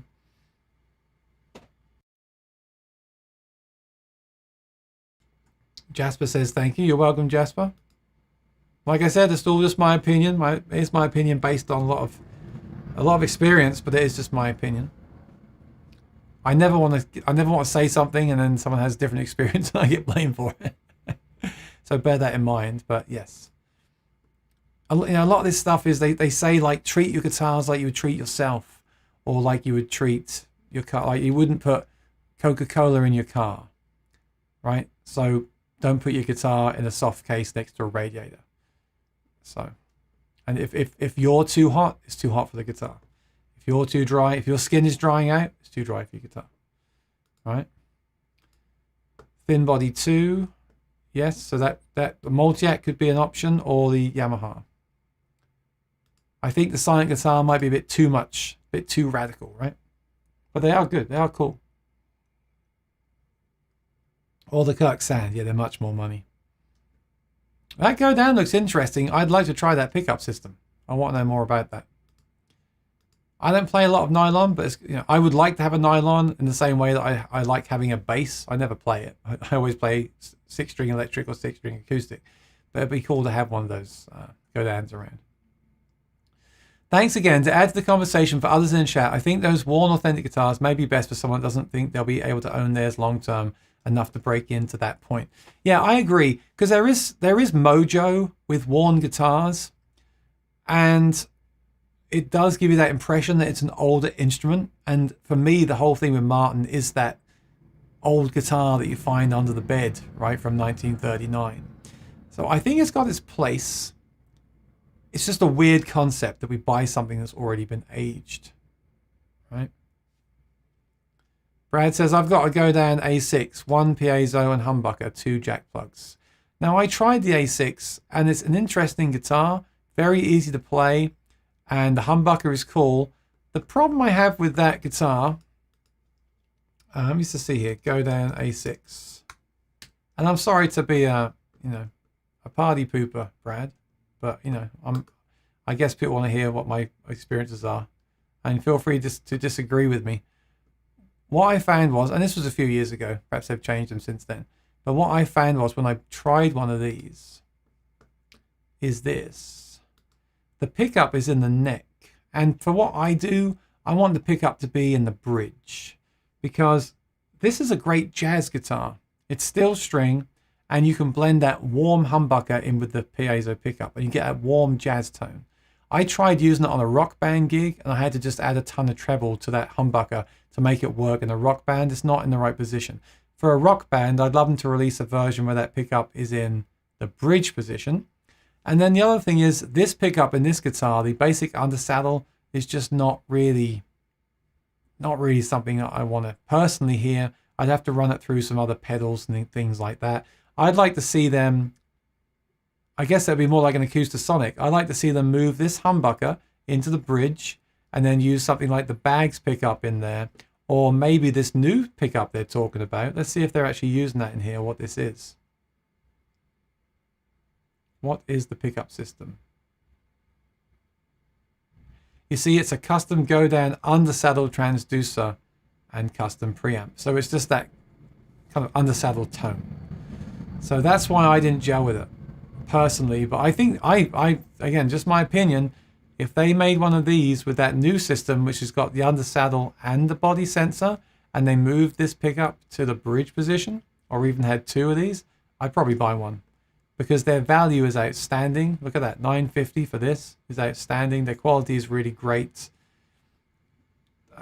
Yeah, they're great. It's just not laid out the way that I want. Or they're like new tuners to me as well. It's not the system that I would want personally, but definitely worth checking out. Yeah, definitely a cool instrument. But who knows? Just my opinion. Someone wants that sound look like an authentic 50,000 guitar. Exactly. That's exactly who they're for, isn't it? Those authentic guitars are for someone like when I was in Nashville at NAMM show, I went to Carter and Gruen, and I was thinking, you know what I'd like to do is to sell everything I own and just buy a real Martin guitar. That sounds terrible, doesn't it? What I mean is that classic Brazilian Rosewoods iconic guitar. I thought about that for 1 second, and I thought that's a terrible idea. And even if I sold everything, I still couldn't afford one of those guitars. So that's when you see those authentics. They're around, what, 7, 8K? They're not cheap, but you could sell 3 guitars and get one of them and have the experience. That's what it is. It's the experience. Of course, it will never be the same. It hasn't got the history. It's different wood. It's not that vintage guitar. But it's going to give you that experience for much less money. So I agree with that. And I liked it. I tried it, a D28 authentic aged, and I really liked it a lot. Again, I liked that guitar. I'll say that. I like that guitar. Stephen says, Taylor has been making some nice affordable nylon guitars lately. Good bang for the buck. Yes, I actually played a nylon Taylor at the Chet Atkins convention a while ago. Let me have a look at those. Taylor nylon string. And the ES2 is a pretty good system. I think it is. There's the Academy, which is $599. And there's the 812, which is nice. Oh, there's also an Academy for $749. Doesn't have the ES2 though. So I would go for the 812 CE. I bet they haven't got any in stock. No, they do not. It's just crazy right now. There's so much stuff that's back ordered. It's absolutely nuts. Check this out. Looks stunning, of course. Looks great. Love that rosette. It's got the ES2. A lot of people like to hate on the ES2. I think it's a really good system, in my opinion. These guitars are well made. I haven't played one.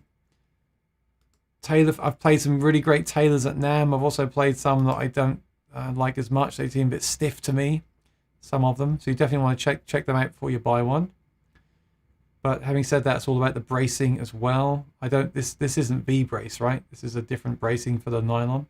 So yeah, I'd have to try it. But I mean, on looks alone and the pickup system, it's great. But I don't think that's what we were looking for. I think we were looking for a more thin body, a thin line type guitar. But yeah, very, very pretty. Very pretty guitar. I like my new guitars to look new, like jeans. They have to be broken in by the player or the wearer. I used to think like that. I've come around a little bit. It's so funny because if I buy a new guitar and I get a little scratch in it, I'll lose my mind. And yeah, I would consider buying a relic guitar. How does that even work?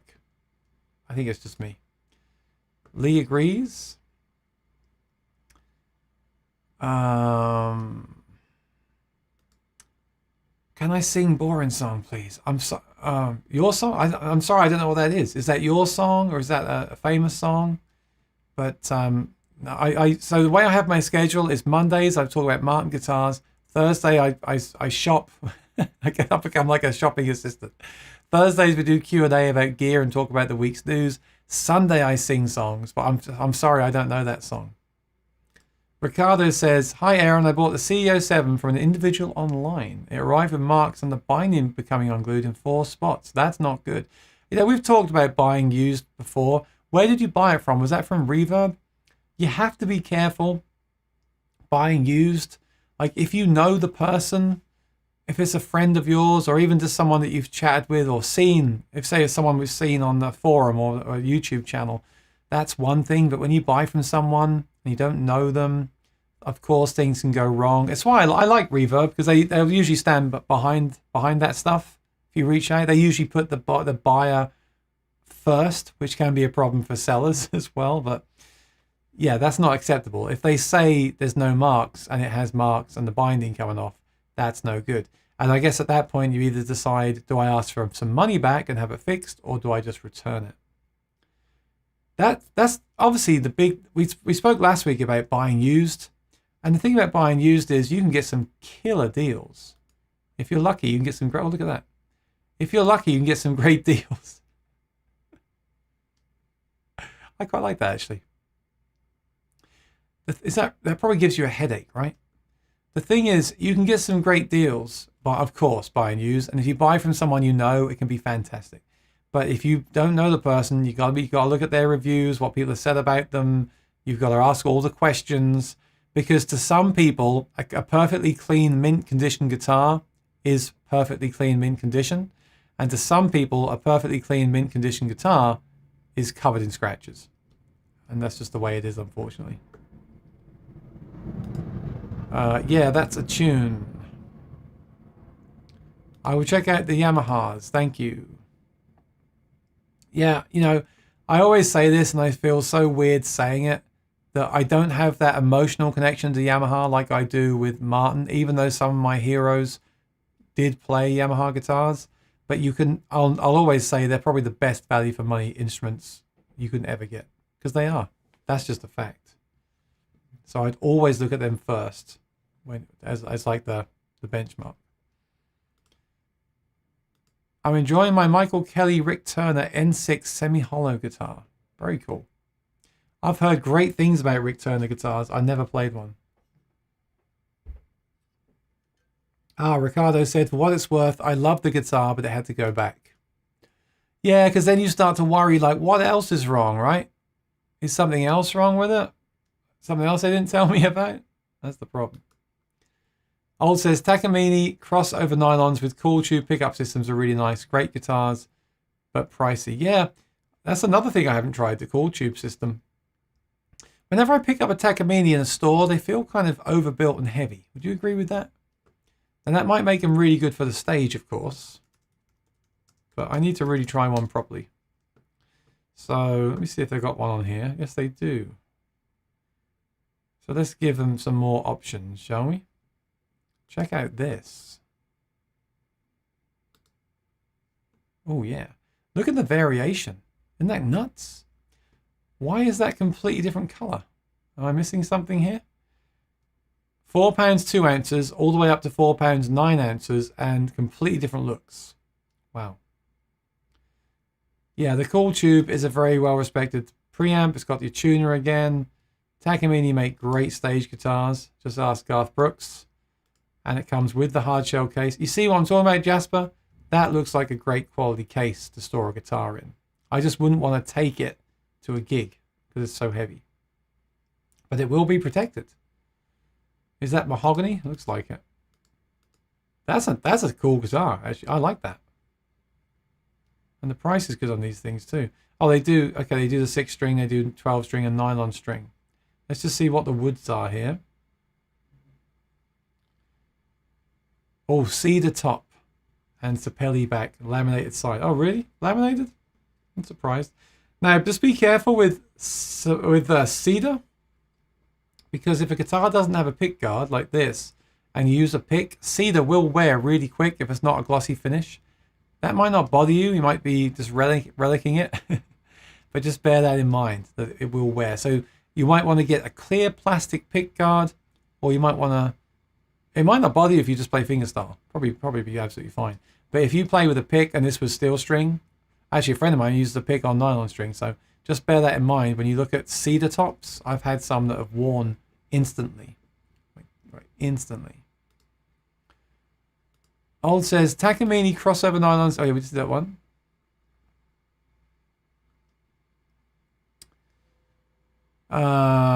Jasper says, Godin comes in Seagull guitar. Also, I'm not 100% on this, but Jerry Reed played Ovations, which I believe possibly had Godin electronics. Yeah, Ovation is an interesting one, isn't it?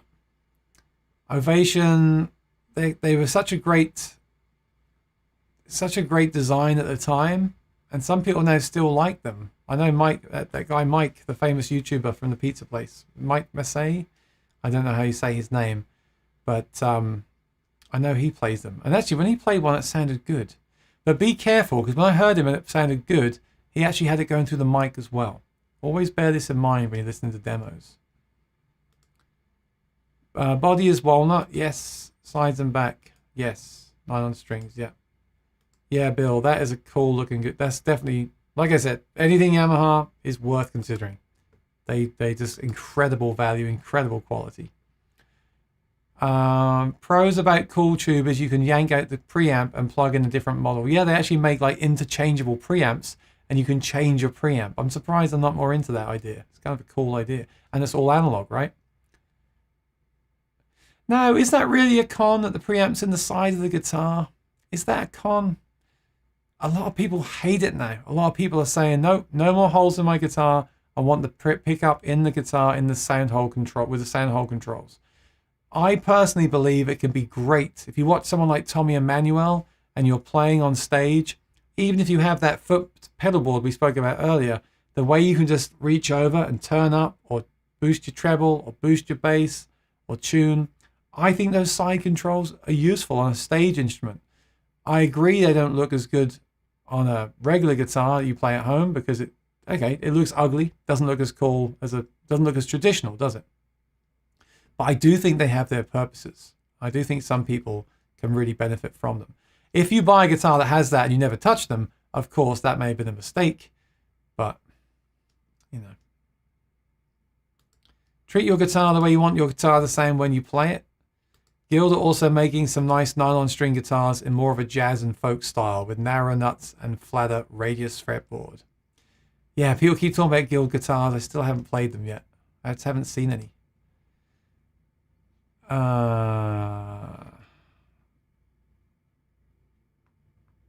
A6 works quite nicely acoustically. I bought it hoping it would be easier to play than my normal acoustic. Yeah, I'm sure it is. But, and you know, some people love the undersaddle sound, like John Mayer does, right? So that's fine. But I know you use a K&K. It must be quite a different kind of sound. So do you like it? Pooh Ninja says, use so someone else has had the ouch exactly, and you don't have to stress over it. Exactly. The thing about buying used is that when you buy used, it's already had those dings on it. I'm just reading your comments. It's already had those dings on it, and you're going to save money. It's like buying a new car, right? The minute someone knocks your new car, $3,000 has been knocked off it. It's the same with the guitar. So let's say this nylon string guitar we just looked at is $1,500 on the used market. What should that be with a ding in the side of it? Probably what? It used to be 50%. It used to be it'd be worth like $750, $800. But you're going to get it probably for $1,000, $1,100. You're going to save all that money. So it is worth it. Thank you, Rosanna.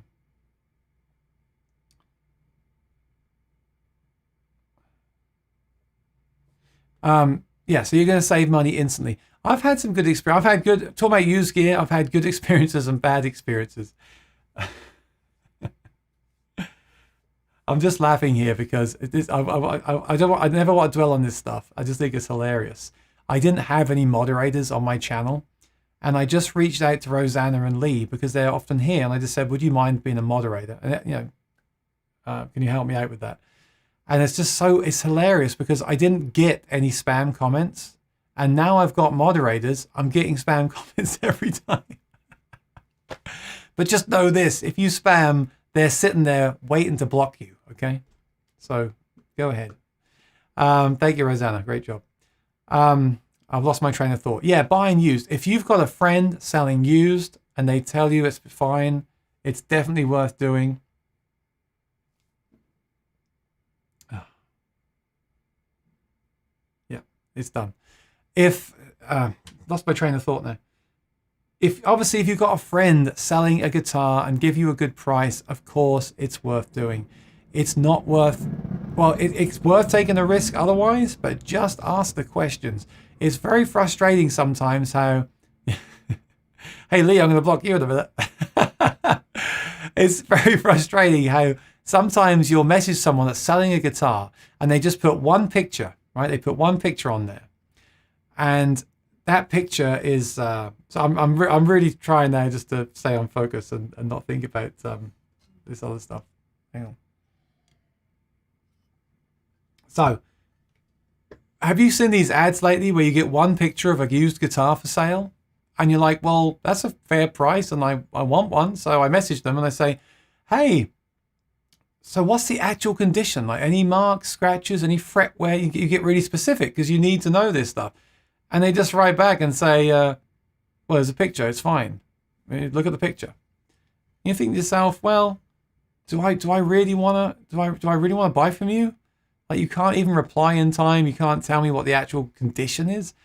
You need to really look at listings where they have detailed pictures, outline everything, and then maybe say to them, is there anything there that when I get it, I might not be happy with? Just be absolutely upfront and save those emails. And when you get the product, if there is something you don't agree with, immediately take a picture of it. You just got to be kind of savvy with that stuff. But exactly, if there's already a ding in it, a bit like with the aged guitars, you're going to be over that obstacle already.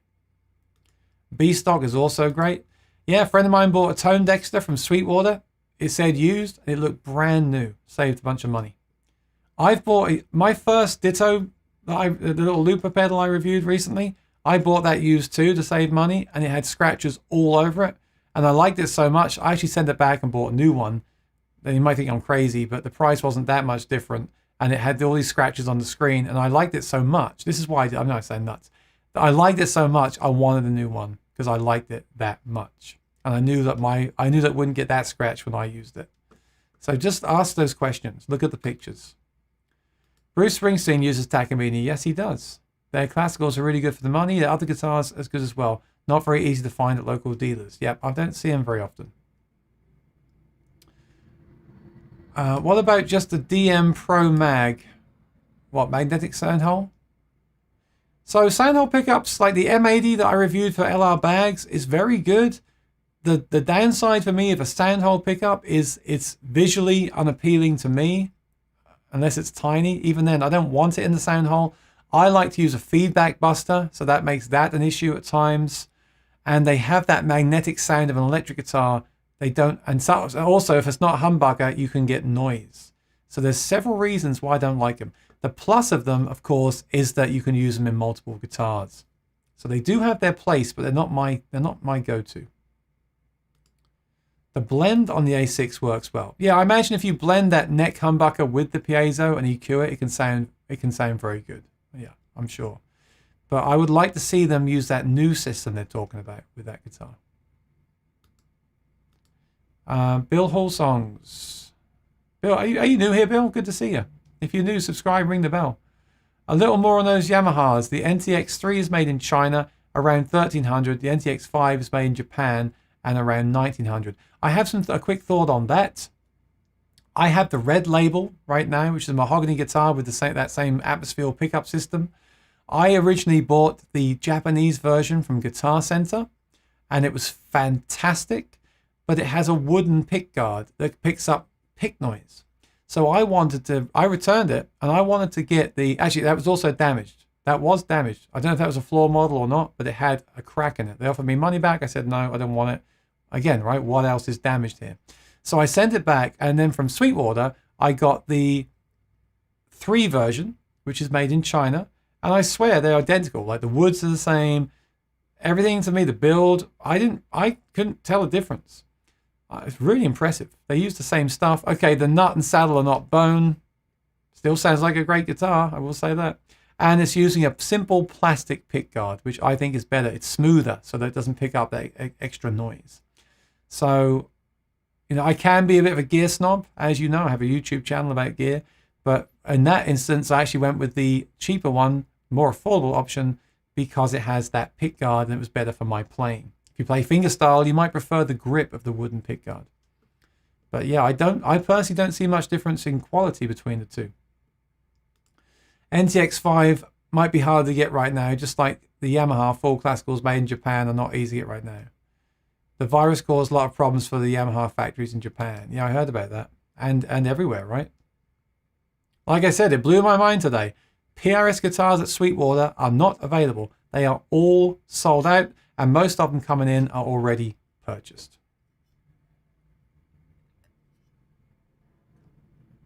You got to have a wrench about. Don't give me a wrench. I go insane with power and 300 seconds.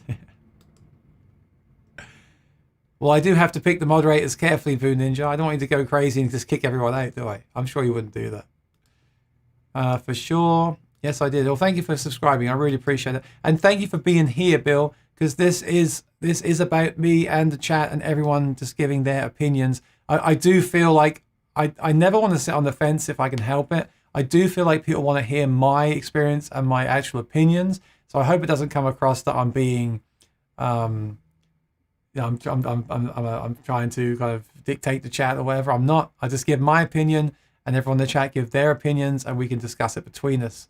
And hopefully it'll help some people make decisions. Some of the Chinese guitars are great, but especially the Yamaha. The Yamaha Chinese guitars are great. That's really what I meant. Like that can't think of the model. Is it the F3 FX oh, I forgot. The Dreadnought version of that atmosphere guitar. Absolutely fantastic. Made in China, 3 series mahogany laminate. Yeah. Well, actually, let me show you. Let me show you. We've got like 20 minutes left. Let me just show you on the screen what I'm talking about here. This is the red label.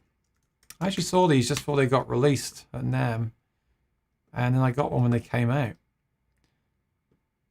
It's the same thing. I'm not attached to it, but it's got that mahogany tone in spades, and it's a sort of guitar where I could take it out and use it for a multiple of things. Like a multitude of things. I could take it to a picnic, I could take it to the stage, whereas with some of my guitars, they're only good for recording or for stage. This really is a do-it-all guitar. So this is the first one that I got, and even this one, and these are hand-built. Even this one is under 1,500, which again, Yamaha, they absolutely kill it with their prices. I think the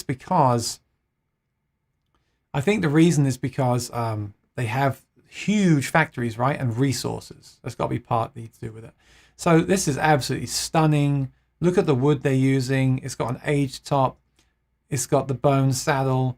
It's got a wood pickguard. The wood pickguard looks stunning, but I did find it picked up some extra noise that I didn't want.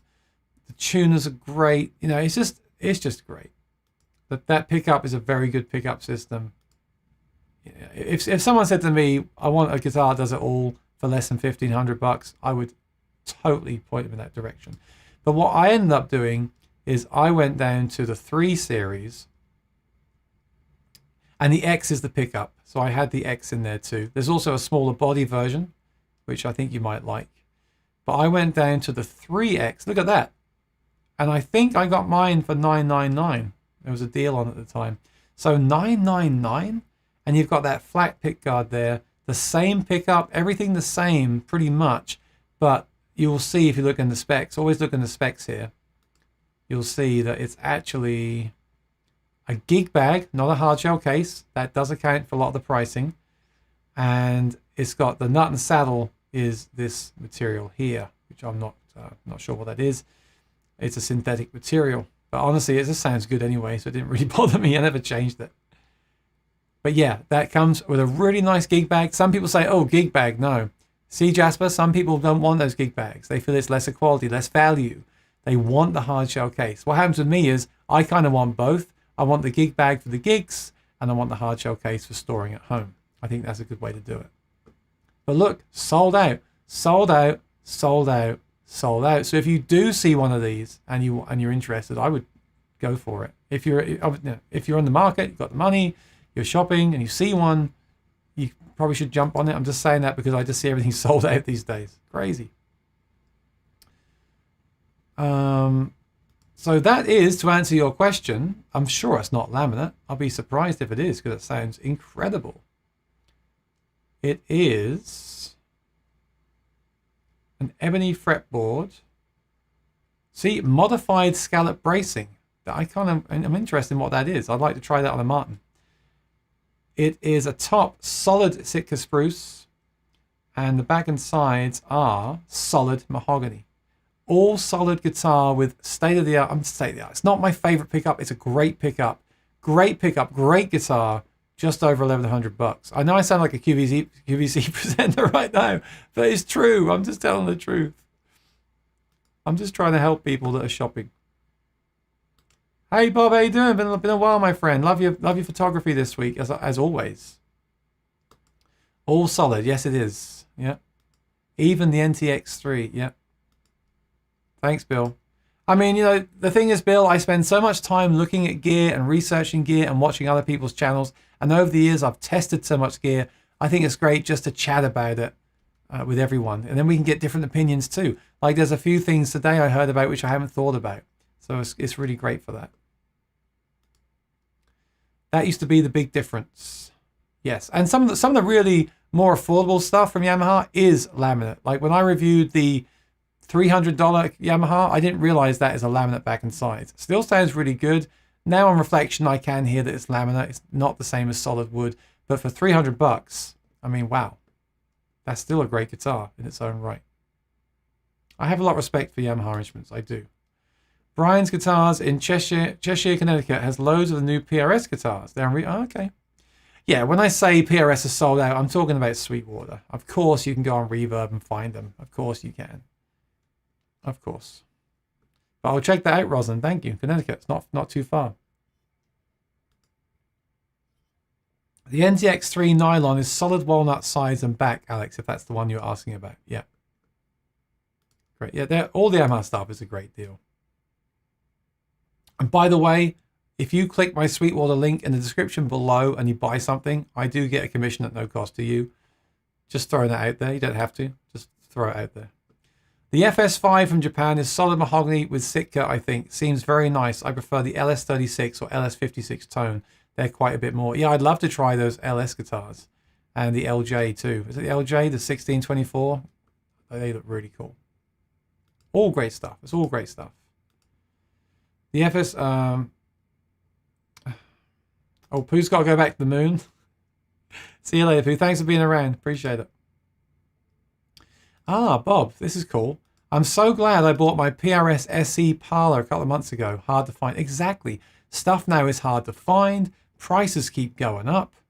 I saw a guitar the other week that I bought 3 or 4 years ago for, I think, $21.50, and now they're $27. So I'm not trying to push people to buy stuff, but if there is something you want, if you find it and it's the one you want, or if you find it used and it's a great deal, just from my experience, it's worth getting it if you can, because I just see prices just going up, don't you? I don't think they're going to come down anytime soon. Hey, Ron, good to see you here. I've seen a lot of new names lately. I love it. Thank you. Please, if you like what we're doing, please subscribe and ring the bell. It really helps me out. What tune? Now, the tuners, do you mean the tuners on the guitar, the tune, the physical tuners, or do you mean tuning pedals and things? Because I think you mean pedals. This is my go-to now. And they are my friends, but they're my friends because I used their products and then they became my friends. Peterson Strobo Clip HD. Amazing. Amazing. And then the Strobo Stomp HD. Amazing on a pedal board. And they have a new desktop tuner and metronome coming out in about 4 weeks' time, which I'm going to be reviewing on my channel in the next few weeks. I would buy those 3 things and I'd be set. Really great stuff. Lee says, Yamaha served me well until I could afford Martin. Yeah, I agree, Lee. I just feel like that Yamaha Red Label as an all-round guitar is up there with the Martins. Like the pickup and the sound, the acoustic sound is really up there, and it's like half the price of the equivalent Martin guitar. They're really impressive. But I am a Martin fan, and this is a topic for another day. Do you want to see a certain headstock, a certain logo on your headstock? That is incredibly shallow, but some of us like that. Some of us like to know we're playing a Fender and not a Sir. Some of us like to know we're playing a Gibson and not a PRS. Some of us like to know we're playing a Martin and not a Yamaha. But then some of us like the opposite of that as well. I'm not saying that doesn't work the other way, but I think Lee and myself are just into that whole Martin thing. But I also will put it out there that some Yamahas are much better value. That's very controversial, and I probably didn't say it quite right, but you know what I'm trying to say. You shouldn't overlook them. Clip-on, yeah. Okay, we'll finish with this question. I'll just take you over to Sweetwater again, and I'll show you what I'm using right now. So here's the screen. So type in Peterson tuner. I've tried them all. I've used these for about 20 years. And they're even better now than the ones I used to use. The Stroboclip HD clip-on tuner is what I would get to start with. It's accurate. It's easy to use. If you get one, update the firmware. They actually have firmware updates. You can update through your web browser, through Chrome. Great tuner. I've had mine for a long time. Great battery life, great screen. I love it. This is what I'd recommend to anyone. It does take a bit of time to get used to the screen on these strobe tuners, but it doesn't, it's fine. It's just something new to get used to. Look at the reviews. Excellent. Now, if you have a pedal board, you can still use that, or you can get this. This is one of my favorite looking pedals of all time. Look at that. Huge screen. You can change the color. It's got other features too. You can adjust like your tuning modes and do sweetened tunings, or you can just use it as a big tuner. It's so fast. It's so accurate. This is amazing. Look at that. Look at the quality. It's like metal. I love it. I know I'm pretty passionate about a tuner, but for me, it's really important to be in tune. If you said, what's the one pedal you want? I would probably say a tuner, honestly. And they have a new one coming out, which I'm going to be featuring soon. There are a few videos around already, but obviously they've got the old style ones here. This one, oh, is this it? Don't tell me it's available right now. I think they're now coming into stock. Yes, pre-order. So this is what I'm going to be reviewing soon. And I think I'll get Peterson on for a live stream interview about this. This is exciting to me because it's rechargeable. It's got a huge screen. It sits on my desktop. It's got a microphone and a speaker. So I can actually, rather than grab this one and clip it on to tune, I can put this in my gig bag. I can have the pedal version on my pedal board, and I can have this one on the desktop. It's on a stand. Look. Right? I can leave this on my desktop plugged into USB power at all times, and I can either plug in the guitar to tune, use the mic to tune, or I can also use the metronome to practice to, which I like to do that a lot too. So this is exactly what I want, and this is coming out soon. So those three for me are the creme de la creme, as they say. You probably don't need all three of them. The clip-on one would probably do a lot of acoustic players just fine. The pedal one would do a lot of electric players just fine. This is more of like a studio or a teaching tool. But yeah, for me, they're just excellent. Excellent. So look out for an interview with them soon, and also a review of that coming up soon. Thank you, Ron. Cheers. I have the old Peterson Stroboclip. It was my go-to until I bought a TC Electronics Polytune. I love the idea of the Polytune, but it just doesn't give me the results. It gets pretty close, but it's kind of up and down in motion. This one will rotate around, which I prefer. And I also like the black here too, over the white Polytune. Yeah, I like TC a lot, as you know, but this is for me, this is the real deal. Gary has both, and they're great. Yeah, me too. I'm interested in the sweet tuning that's built in. Yep, there you go. There you go. That is built in. I don't use that. Even just as a straight up tuner, I love it. But it also has those sweetened tuners. You just got to decide, do I want the clip-on, do I want the pedal version, or do I want the desktop version? And if you look out for that live stream probably in 4 weeks' time when Peterson join me here, feel free to come and ask them their opinion and questions as well. All right, it's been great. So, like I said, it's been a kind of a crazy couple of days, but I really wanted to come on. I really want to come on. I love doing these chats. I learn so much, and I really enjoy the whole community aspect of it all. So look out for next week. I've got Sunday, I'll be doing my cover songs, so check that out. Monday, I'll be with Spoon Phillips. It'll be like this, but two of us talking about any question to do with Martin or acoustic guitars on Monday. Wednesday, I'm planning on having a very special guest. I'm not going to announce it yet because it's not confirmed. And then Thursday's Gear Chat, and then Sunday we're back again. So that's my regular days now. Monday, Thursday, Sunday, 4 p.m. EST. If you like what I'm doing, please subscribe, ring the bell. That's what helps me the most. And also, if you've got any friends that like gear, or if you're on a forum or something sometime, invite them along here so they can join in as well. The more people that are here, the more people that are subscribed, the more I can do for you, because the more gear I can get and the more reviews I can make, right? Bill says, take good care, you too. Looking forward to Spoon. Yeah, always a pleasure with Spoon Phillips. Looking forward to that. And Bill says, nice to meet everybody. Yep, thank you to my moderators today, Lee and especially Rosanna. Great job today. I will see you very soon. Everyone take care, be well, have a great night. And now if you want to, go and switch over to Facebook, Maury's Music, where they're doing dueling Martin guitars. I shall be there while I make my dinner. So I'll see you over there. And now Lee wants to buy a nylon string guitar. Hey, I don't want to enable anyone. It's just an idea for you. Bob, it's great. It's been a while, Bob. It's great to see you here. Thank you for joining me. Thank you. I hope you can make it to see Spoon on Monday. And the other week, I did play Handle with Care for you on my live stream on a Sunday. Thanks, Thomas. Thanks, Ols. Thanks, everybody. I really appreciate you being here. It's fantastic. I'll see you real soon, all right? Everyone take care. And Aaron Short, out.